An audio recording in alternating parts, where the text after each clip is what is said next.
E olha, essa crise envolvendo Flávio Bolsonaro reacendeu o chamado trade eleitoral.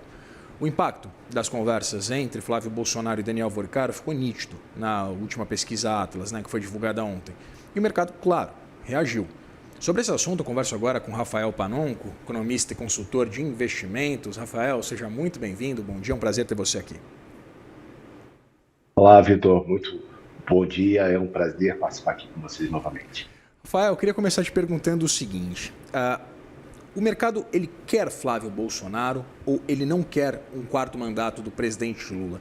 Eu queria entender exatamente por que o mercado precificou, e a gente acompanhou aquele tombo do índice Bovespa, uma escalada do dólar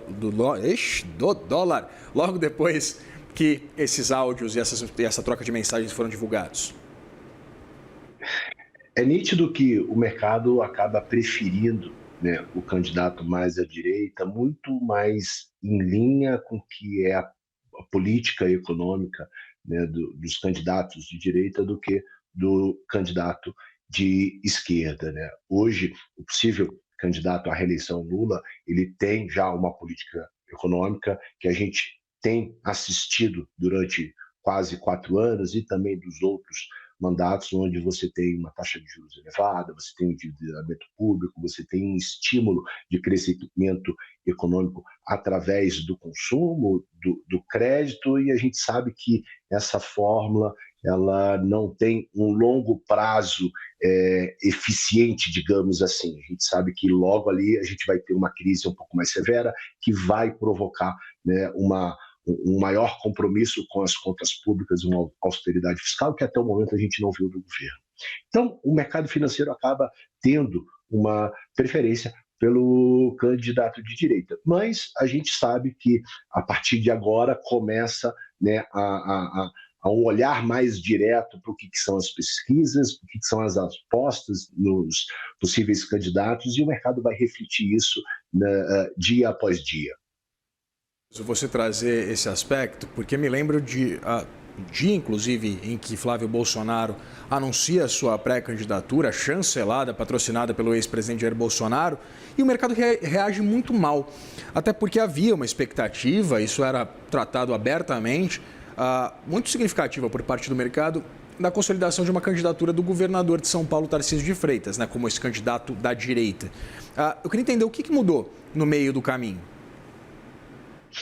Olha, eu não vejo grandes mudanças. É claro que o nome do atual governador Tarcísio seria uma preferência muito em linha por ter uma rejeição muito menor em relação ao sobrenome Bolsonaro, né? O Flávio Bolsonaro, sendo filho do ex-presidente, ele tem um índice de rejeição alto. Isso passa de um nome para o outro, e a gente vê isso nas pesquisas, né? Então, o mercado financeiro realmente acredita que o nome do Tarcísio seria um nome mais forte frente à reeleição do Lula, mas é aquela coisa, quais são os nomes que podem, no segundo turno, ter ali fazer frente ao Lula? Então, se a gente não tem o Tarcísio indo para uma reeleição em São Paulo, talvez o nome mais forte seria o do Flávio Bolsonaro. Então, quando houve esse anúncio, o mercado não reagiu bem, mas agora é o nome que tem, então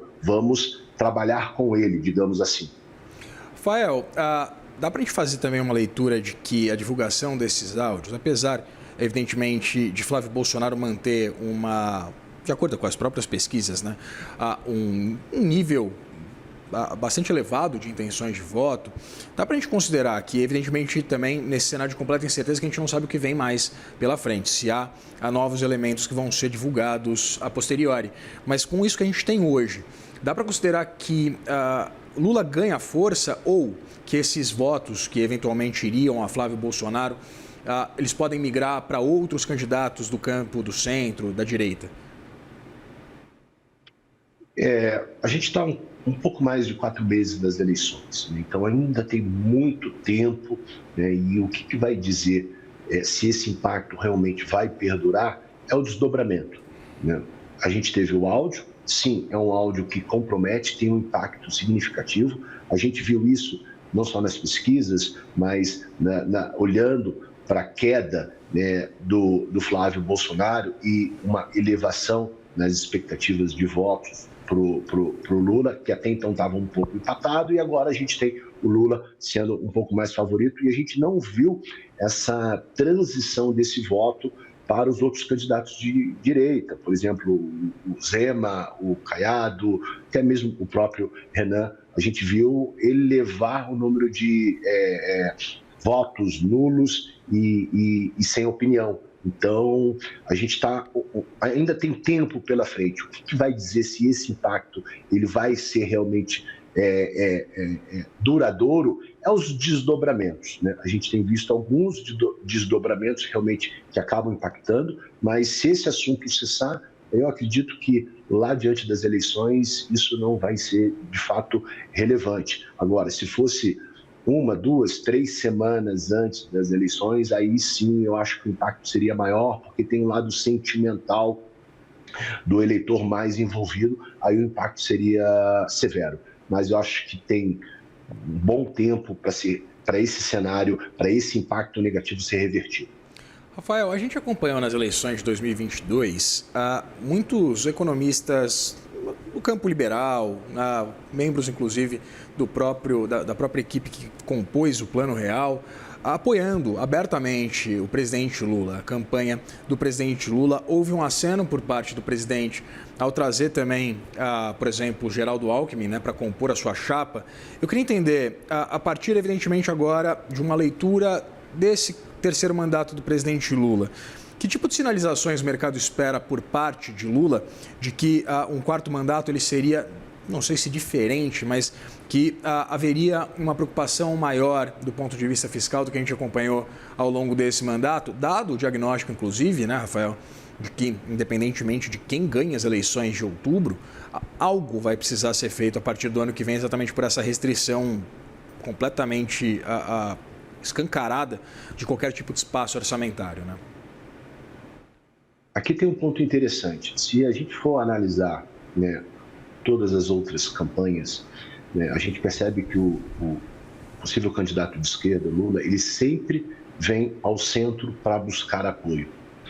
Na última foi exatamente isso, não só pelo vice, Geraldo Alckmin, mas você vê um movimento no discurso, um discurso que em determinado momento se torna mais brando, né, em relação a diversas políticas, e aí no campo econômico, algumas alas, não só do mercado financeiro, mas do centrão, realmente enxergaram no candidato de esquerda talvez um governo que teria algum compromisso, mas a gente viu que isso não foi uma verdade. Desde o início do governo, o que a gente viu foi um maior endividamento público, a gente viu o fiscal, né, o arcabouço fiscal que não parou de pé, aumento de impostos. Você hoje olha para o endividamento das famílias num atual nível muito superior, ou seja, estamos no maior nível de endividamento das famílias. Então, olhando com uma análise dos últimos 3 anos de governo, a gente viu que não é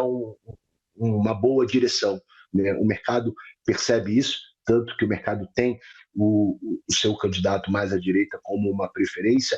E aí, o que talvez possa ser decisivo? Como que o Centrão vai se articular para apoiar os candidatos, né? Nas outras eleições a gente viu grande parte do centro apoiando o Lula. Será que o candidato de direita, o pré-candidato Flávio Bolsonaro, vai ter essa articulação política para conseguir angariar esse apoio do centro? Se ele conseguir isso, talvez essa disputa ela volte a ficar bem empatada, que hoje realmente abriu uma diferença entre em prol do favoritismo do Lula. Pois é, e se tem uma coisa que é certa, né, Rafael, é a volatilidade. Conversei com o Rafael Panoco, economista e consultor de investimentos. Rafael, muito obrigado pela disponibilidade de conversar com a gente. Eu que agradeço, é sempre um prazer estar aqui com vocês. Até mais, prazer é nosso, abração.